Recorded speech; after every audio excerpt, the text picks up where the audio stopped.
Hello everyone. তো দেখো আমি সবে স্নান করে উঠেছি।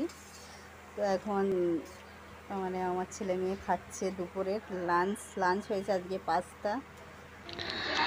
দেখো দুপুরের পাস্তা বুঝতেই পারছো, তো ছেলে মেয়েরা খাচ্ছে অলরেডি।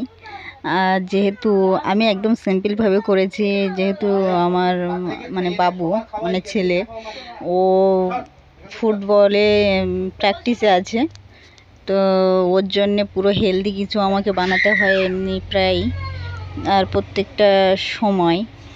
তো যেটুকু খাই হেলদি, তো ও ভীষণ ইয়ে করছিল, আমাকে বলছিল মা তুমি পাস্তা বানাচ্ছো, এটা জাঙ্ক ফুড হয়ে যাচ্ছে। তো আমি বললাম যে দেখ কিছুই হবে না, আমি একদম অয়েলটা কম করে দিয়ে, আর দেখতেই পাচ্ছ জাস্ট শুধু ভেজিটেবল দিয়েই করেছি। এর মধ্যে ক্যাপসিকাম আর বিনস গাজর এইসব দিয়ে করেছি, আর কিছুই দেয়নি। তো ওটা হেলদি আছে যথেষ্ট। আর সস তো পছন্দ করে না, একদমই সস খায়নি। আর আমি তো স্নান করে এবারে ঠাকুর দেব, ভোগ লাগাবো, লাগিয়ে তারপরে খাবো। ওরা খাচ্ছে অলরেডি। আমার হাজব্যান্ড একটু ভিডিও করছে বলে দেখতেই পাচ্ছ আমার সঙ্গে একটু ইয়ার্কি মারলো।